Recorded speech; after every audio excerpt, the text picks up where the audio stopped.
Hello, I'm Solomay Tibabu, the host of Going Digital Behavioral Health Tech. Really looking forward to this conversation with Dr. Andy Keller with us today from Meadows. Welcome, Dr. Keller. Could you help us with just some background and name, title, company? Yeah, happy to. It's great to be here, Solomon. Thanks for including us. I'm Andy Keller, and I do like Andy better than Dr. Keller because I feel like I get nervous when it's Dr. Keller, but I'm good either way. And I am the CEO and president of the Meadows Mental Health Policy Institute, and we are a Texas-based nonprofit, nonpartisan mental health policy and program research organization. Sometimes people think of us as a think tank, and I try to think of us more as a do tank, where we kind of go out and partner with people to see where there's policy or financing barriers to doing more effective things for mental health and substance use disorders. And then we go work on those with state, local, and federal officials to try to change laws, change rules, change processes. So we do a better job. And I'm a psychologist by training and licensed. So Excellent. Thank you. So, Andy, you recently testified in front of the Senate Finance Committee on mental health. Could you tell us some key takeaways from that session? Yeah, so the Finance Committee shares jurisdiction with the Senate Health, Education, Labor, and Pensions Committee, the Health Committee, over mental health parity.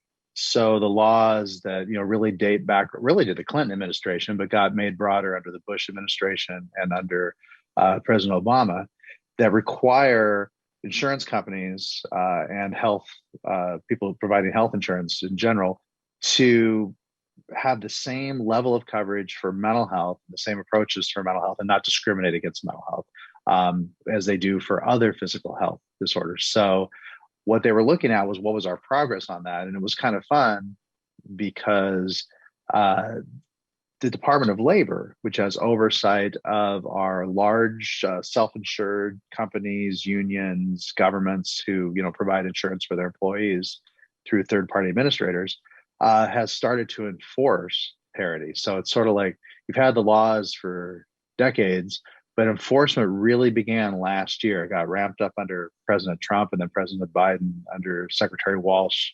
They started enforcing it. So that's what we got to talk about. Fabulous.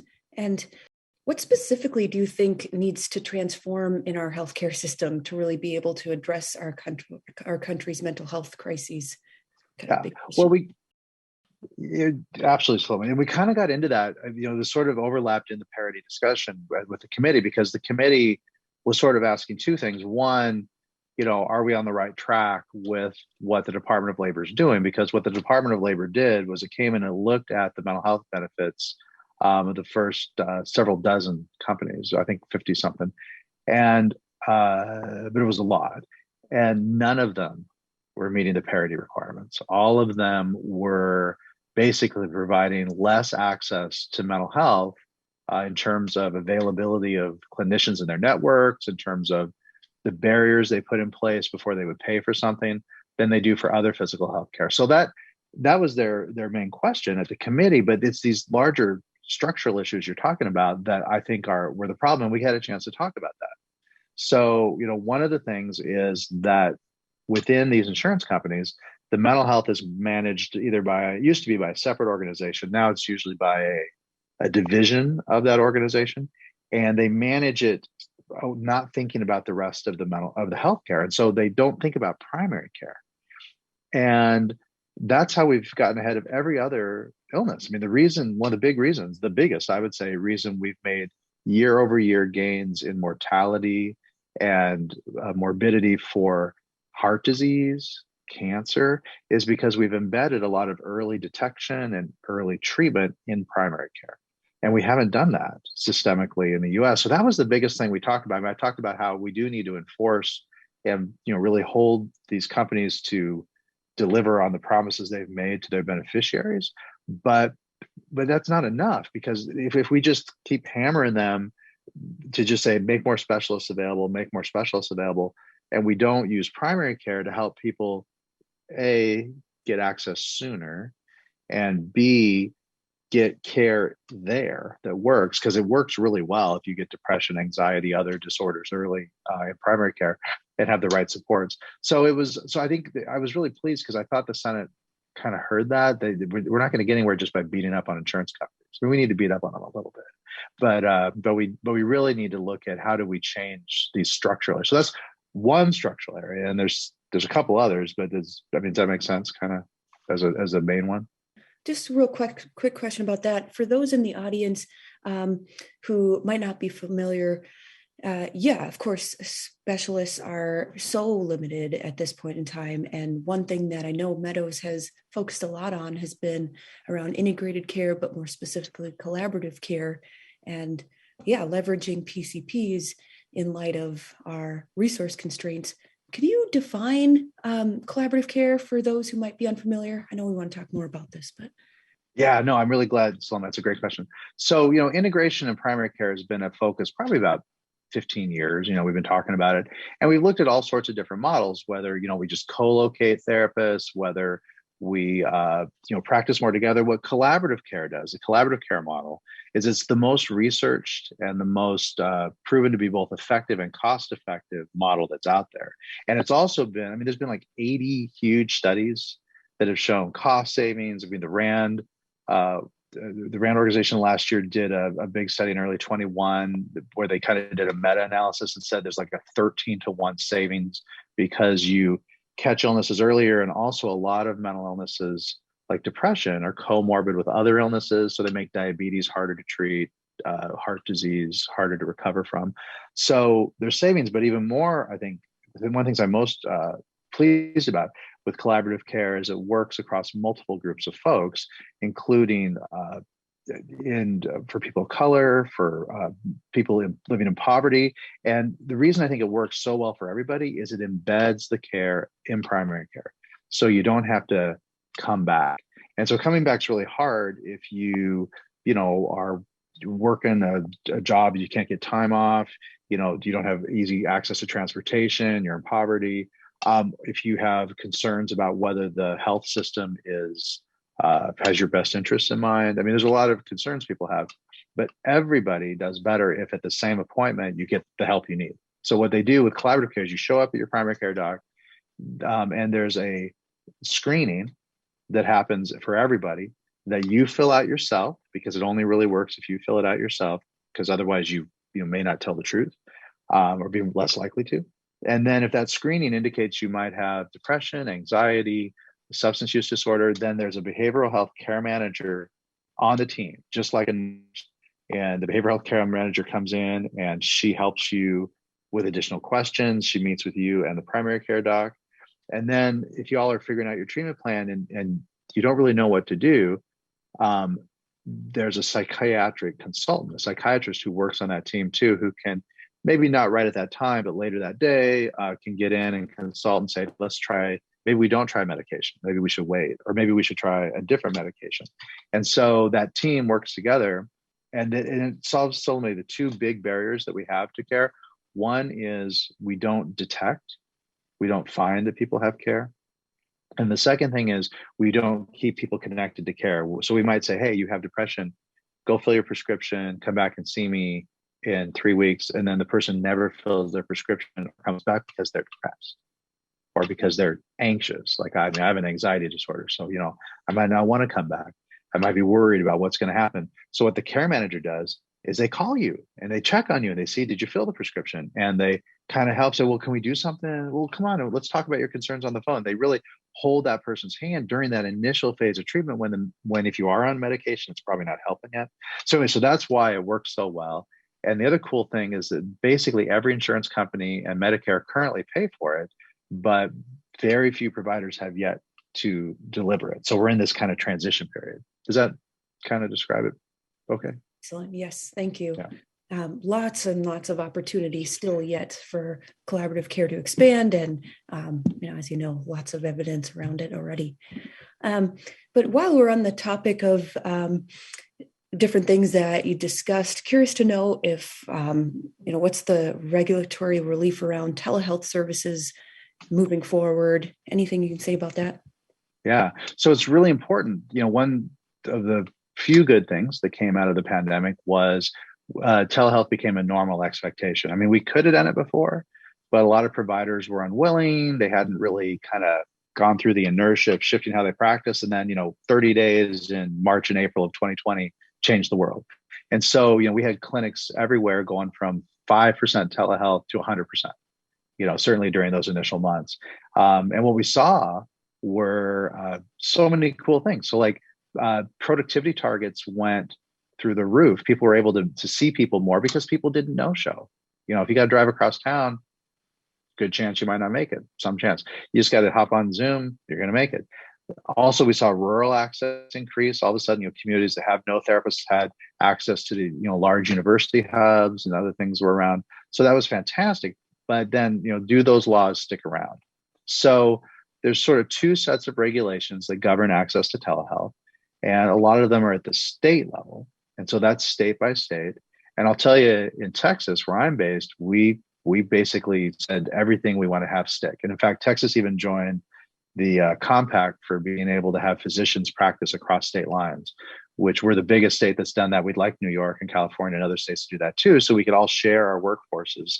And really, too, like I've got children in college, right? And so when they go to college, well, now they live in another state, right? So they have to change their doctors, whether it's a mental health doctor or any other doctor. I mean, those laws are problematic. But that depends on states. Then the federal government, a lot of things were done too. Like one of my favorite ones was in Medicare, allowing not just telehealth, but audio only telehealth.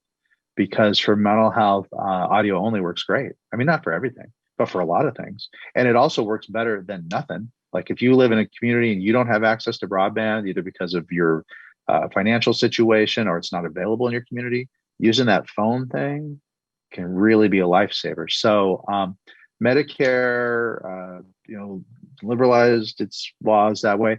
And our sense is that everyone in Congress wants to continue that. I mean, those laws have not been fully enacted yet, but we're very optimistic. And I think everybody, who's listening to this, if you have folks you talk to, even if you think telehealth isn't the best thing in the world, it's a good thing, and it should stay. And I'll add, Salome, that that collaborative care model I was talking about, that could be done with telehealth. Like you don't have to have that care manager in the office with the doctor. The doctor could have them on a screen, just like we are, and like pull Andy up and have Andy help. And so it's just so it's both good for direct to consumer, direct to the patient, but also for like between collaborating team members being able to work together.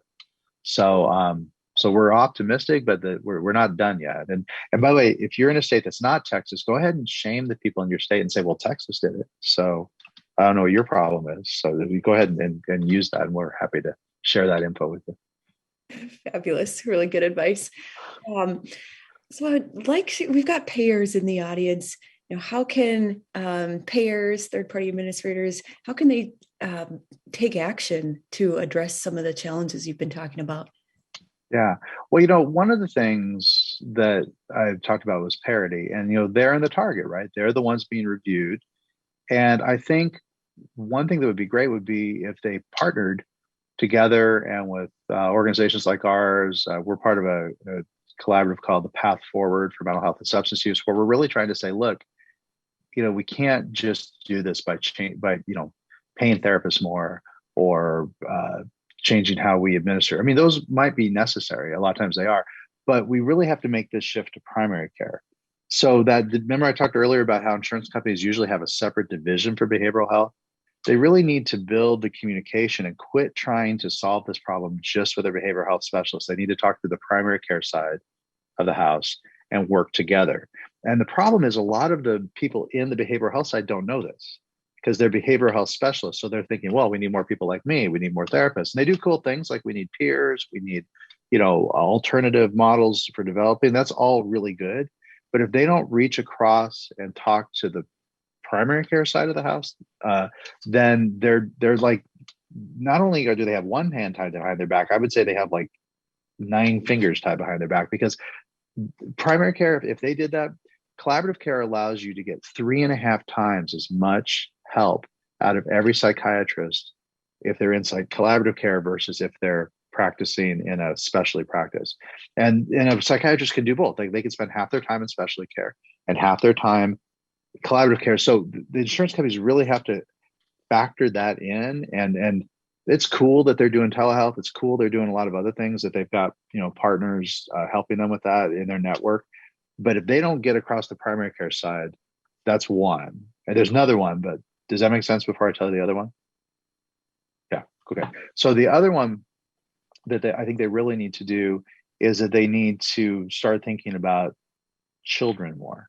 So right now, we know, and we've only known this for about, I mean, some people have known this for longer, but as a field, I'd say we've only known this for about 10 years, that 50% of all mental illnesses begin by the time you're 14. So like my anxiety disorder started when I was a little kid, you know, I mean, like a toddler, probably had it. I was probably wired that way from the time I got out of the womb. I didn't get help till I was in my 20s with that.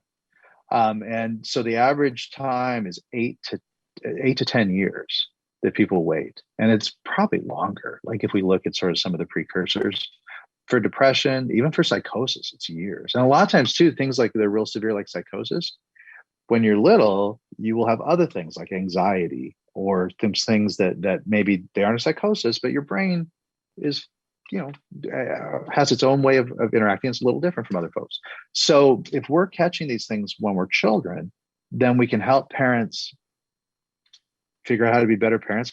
My mom, thank goodness, had some good resources for figuring out how to raise a very anxious, child. Not every parent has access to those. So we'll help the parents get access to that, help them be good partners to their children. And then also recognize that 75% of these illnesses begin before your brain stops developing when you're 25. So that means college age, that transition when you're coming off your parents' insurance and on to your own insurance, or when let's say you're in the Medicaid system and you're transitioning from the child system to adult. A lot of things happen in that adult transition. And that's exactly the time mental illnesses tend to get more severe. And also some of the more severe ones emerge. So we really need to start thinking more about kids and not waiting until somebody's, 40 and then finally, they're suicidal, and then we get help then. I mean, we wait for crises. So that's the second thing. I've got a third one. Can I tell you the third one? Okay. So the third one is that they really need to crack down on accountability with us. Because and I'm talking about me as a clinical psychologist, we have not really been accountable in a clear way for people getting better. And what I mean by that is symptoms. We don't track, most therapists, most specialists, over 80% do not use regular standardized ways to measure symptoms as part of their practice. It's an art, or they wing it. In fact, when I was trained in the 90s, that's what they told us to do. They said, well, don't, trust those things too well. Well, that was a bad idea then, but it's really bad now, because like the PHQ-9, that has 80 to 90% reliability. And if you have the kind of relationship where you'll tell the truth, then it's almost 100%. The reason it doesn't have 100% reliability is because sometimes people don't want to tell the truth. They're like a pilot, and they know they're going to put on administrative leave. They can't fly if they're depressed. We want the pilot to tell us so we can help the pilot get over their depression. But so that's called measurement-based care. And really, insurance companies need to start cracking down on us. I mean, come on, like crack down on us. That's what I want them to do. And and if we're not providing accountability on symptoms, why would you pay us for that? Like, why would you pay a doctor treating hypertension who never took a person's blood pressure? I mean, why would you do that? And blood pressure is not all that reliable. Like for me, like when I go to the doctor, if they take my blood pressure right away, it's like off the roof, because I've been texting and driving, and I'm a type A guy. I got to sit there for 10 minutes. And if I sit there for 10 minutes and they take it again, then I'm like, I look great. So measurement is a tricky thing, and we have to get therapists to do that more. So I think those three things: think across the aisle to primary care, think about kids more, and then make us do measurement-based care. Like, quit paying us for like art. Like it's not helping anybody. Right. Wow. And texting and driving, but not at the same time. No, I texted. I don't know. I texted Dendro. Good point. Just making sure. Yes. Yeah. So this is the things you're talking about. It's definitely been a theme throughout the conference. Really implementing measurement-based care. But also for the providers in the audience, I think there also needs to be more awareness that collaborative care is reimbursed. Like there are actual pathways already, correct? Absolutely, yeah. And I think, basically, if you're an adult practice and with a commercial insured market, it's almost all of your payers will cover it. The problem is Medicaid. So not every Medicaid program covers this yet. And I'll use that line I did earlier. Texas does. Texas added it last year. And you may be familiar with the fact that Texas is not exactly the most enthusiastic state about Medicaid in terms of our engagement with Medicaid.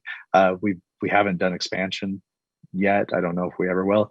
But we added collaborative care because it works so well and it's cost effective. So a lot of states are in the transition now with that.